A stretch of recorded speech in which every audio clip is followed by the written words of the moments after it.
Hola, ¿cómo están? Esta casaquita de cuero me la regaló mi hermana Carol, la compró en París. Te mando un abrazo, Carol.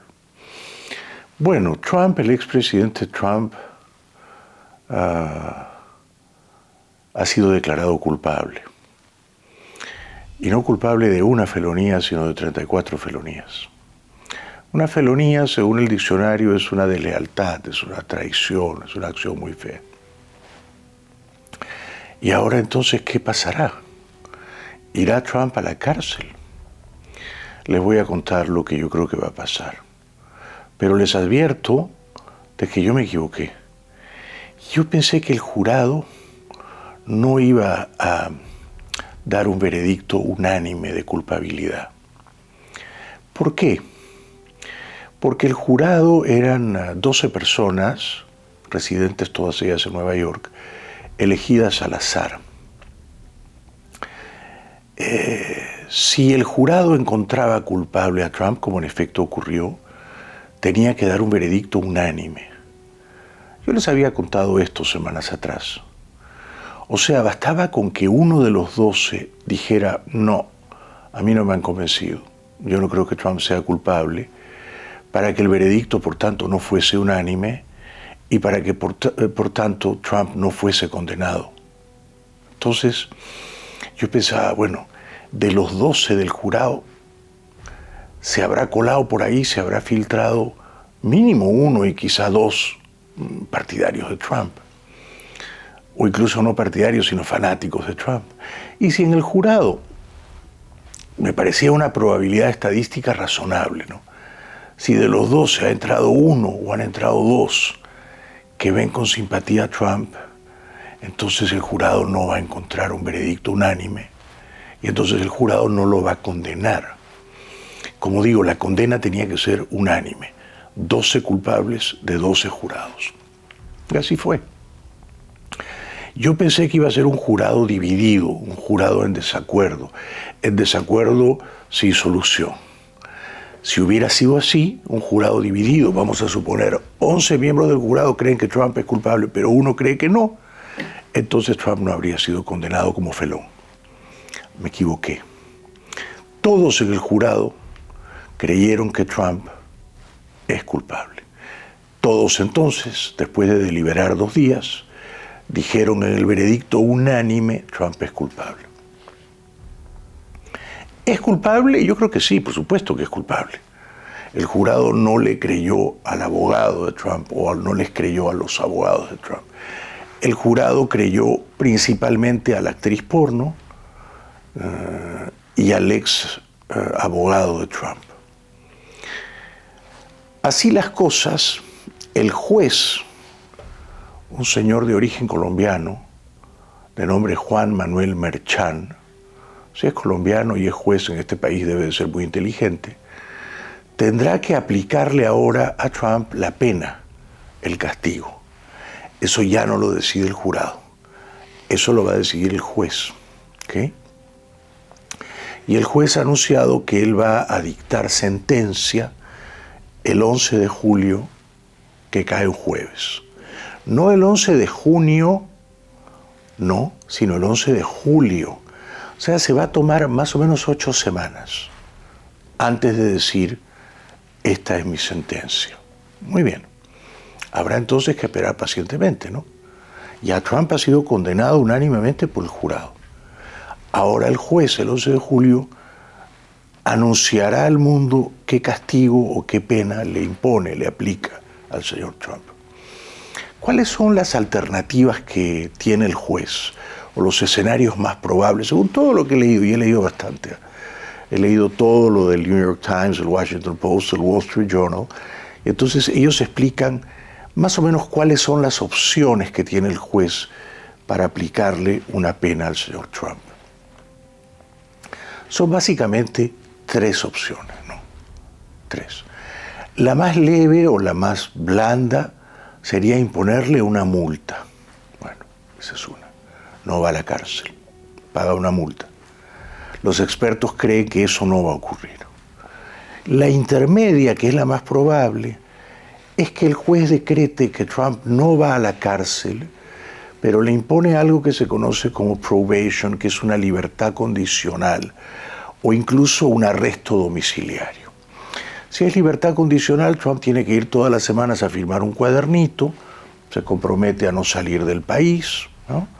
O quizá incluso a no salir del lugar que él declare como domicilio, bien sea su apartamento en la Quinta Avenida en la ciudad de Nueva York, bien sea su mansión en Palm Beach, Mar-a-Lago, en la Florida. Eso no sería tan dramático para Trump, ¿verdad? Libertad condicional porque puede seguir haciendo su campaña presidencial como candidato republicano. Es un poco humillante, va y firma el cuadernillo, pero no es lo mismo que estar en la cárcel. Luego está la figura del arresto domiciliario con un grillete electrónico. Esto sí sería un poco más severo. Los expertos legales creen que el juez Merchan, si es sabio, si no es rencoroso, si no odia a Trump, podría aplicar estas penas intermedias como libertad condicional o arresto domiciliario. Es lo más probable, lo sabremos el 11 de julio, ¿no? Ahora bien, si el juez quiere imponerle al señor Trump un castigo severo, o sea, la opción o la alternativa más dura contra el señor Trump, entonces el juez lo puede mandar a la cárcel. Eso lo tiene que decir el juez, ante sí mismo, ante su conciencia. El juez lo puede mandar a la cárcel. Esa pena de cárcel podría variar entre 4 meses hasta 4 años. Si el juez elige el castigo más severo, la pena más impiadosa, le puede dar 4 años de cárcel. Y Trump el 11 de julio ya tendrá 78 años cumplidos. Mandarlo a la cárcel 4 años sería tremendo, ¿no? Los expertos no creen que eso va a ocurrir. Creen que el juez Merchan no va a mandar a Trump a la cárcel y que si lo encerrara en un calabozo sería por un periodo corto. ¿Qué sería un periodo corto? 4 meses, medio año, máximo 1 año. Pero Trump tendría que ir a la cárcel, ¿no? ¿Por qué creen los expertos que el juez Merchan no va a mandar a la cárcel?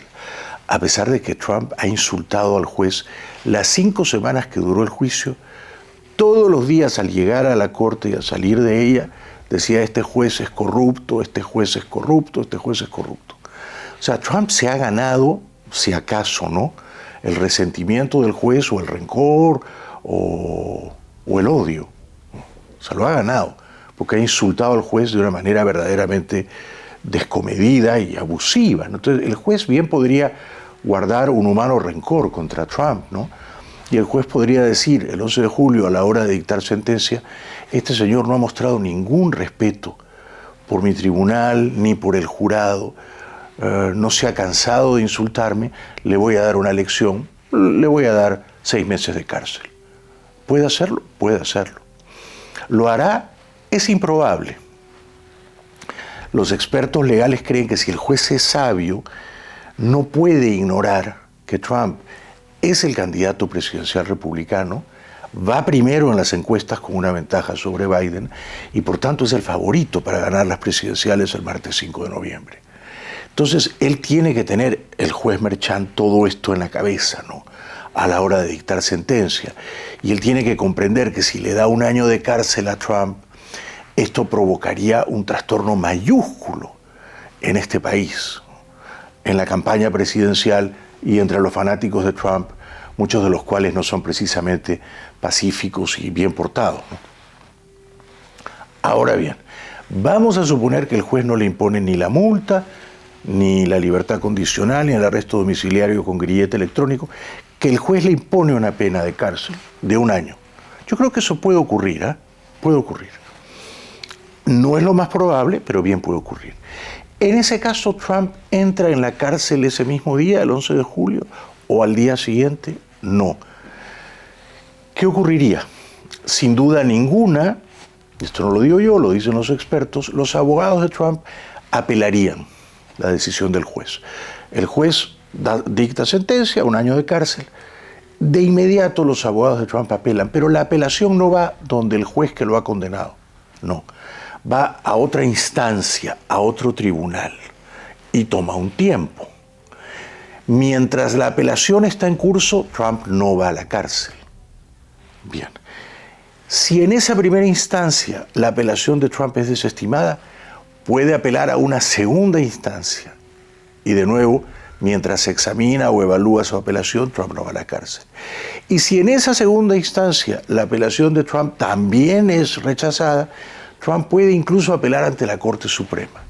¿Haría todo esto? Claro que haría todo esto. ¿Por qué lo haría? Para no ir a la cárcel, para continuar con su campaña presidencial y para dilatar, para ganar tiempo, para posponer su entrada en la cárcel.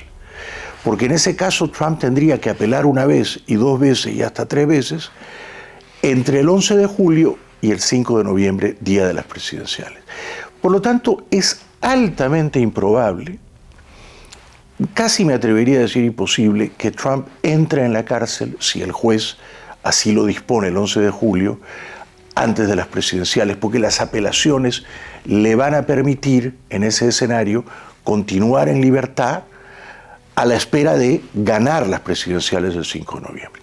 Si él gana las presidenciales del 5 de noviembre, aún perdiendo las tres apelaciones, no iría ya a la cárcel, no iría a la cárcel. Porque se consideraría que la pena de cárcel de medio año, de un año, impuesta por el juez Merchan, entra en conflicto con sus obligaciones presidenciales, ¿no? Entonces, ya no iría a la cárcel, por lo menos durante los 4 años de su mandato. Habría que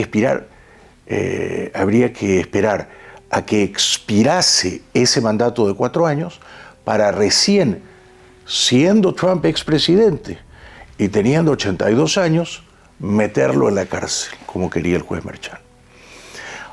Otro escenario muy distinto es si el juez le aplica cárcel y Trump apela una vez, dos veces y tres veces y gana tiempo y no va a la cárcel, pero el 5 de noviembre pierde las presidenciales. En ese caso sí, muy probablemente antes de fin de año, Trump entraría en la cárcel como candidato derrotado y como felón convicto por un jurado unánime, sentenciado por el tribunal presidido por el juez Merchan. Esta es un poco la película que vamos a ver de aquí a fin de año. Como digo, lo más probable es que el juez, si es sabio, no le aplique pena de cárcel, sino libertad condicional o arresto domiciliario. Y aún si le aplica pena de cárcel porque considera que Trump ha sido muy irrespetuoso, muy insolente, muy deslenguado contra él, aún si le aplica pena de cárcel, es altamente improbable que Trump sea encerrado en un calabozo antes de las presidenciales. Con lo cual, uno pensaría que la suerte final de Trump no la va a decidir el juez el 11 de julio, sino nosotros, los electores de Estados Unidos, el martes 5 de noviembre. Seguiremos informando.